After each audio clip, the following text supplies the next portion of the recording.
Assalamualaikum warahmatullahi wabarakatuh. Perkenalkan, nama saya Fitriani Asnairiyah dengan NIM E2010678 asal Universitas Juanda Bogor yang saat ini sedang mengikuti pertukaran mahasiswa di Universitas Surya Kencana Cianjur.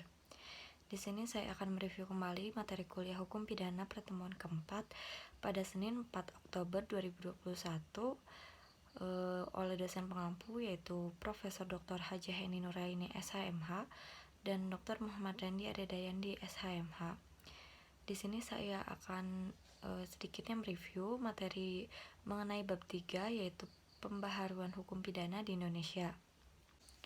Yang pertama ada sejarah berlakunya KUHP di Indonesia.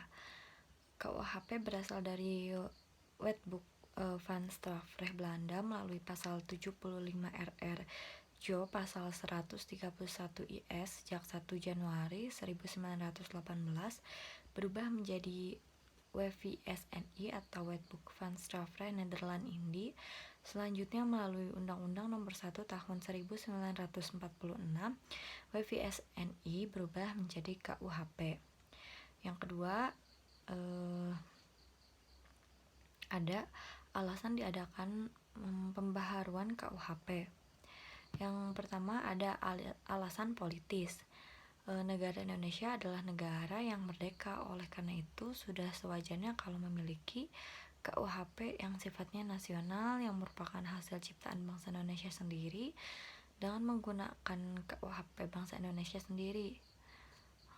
Dapat diartikan bahwa secara politis Indonesia masih dijajah oleh Belanda.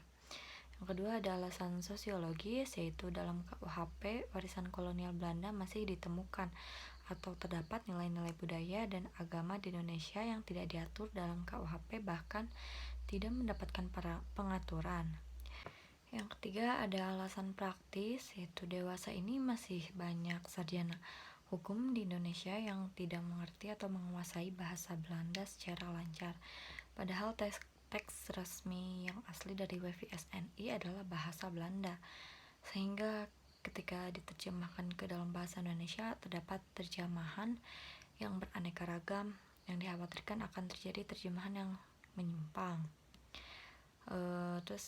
Dan yang terakhir ada alasan adaptif. Sebagai bagian dari bangsa-bangsa di dunia, Indonesia wajib memperhatikan asas-asas dan nilai-nilai yang sifatnya universal secara internasional dan memasukkan asas dan nilai tersebut ke dalam KUHP yang nantinya akan berlaku. Kemudian ada pula cara-cara melakukan pembaharuan KUHP. Yang pertama ada kriminalisasi, yaitu suatu proses pembaharuan di mana suatu perbuatan tadinya bukan merupakan perbuatan yang dapat dipidana, tetapi karena perkembangan masyarakat menjadi perbuatan yang dapat dipidana atau penciptaan delik baru. Pembaharuan ini diakhiri dengan terbitnya undang-undang baru.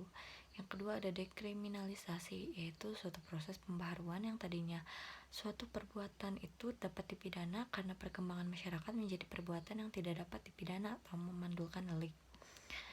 Dan yang ketiga ada rekriminalisasi, yaitu suatu perbuatan yang tadinya dapat dipidana karena perkembangan masyarakat menjadi tidak dipidana, kemudian karena perkembangan masyarakat pula maka perbuatan tersebut menjadi dapat dipidana kembali.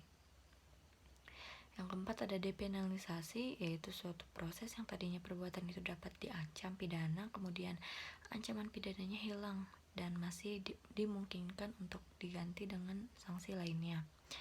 Dan yang terakhir ada mitiering, yaitu suatu proses pembaharuan yang tadinya suatu perbuatan dikenakan sanksi hukum yang berat diganti menjadi sanksi yang lebih ringan.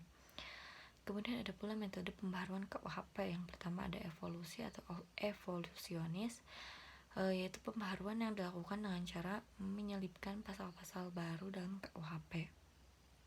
Yang kedua ada kompromis, yaitu pembaharuan yang dilakukan dengan cara menambah atau menyelipkan bab baru dalam KUHP.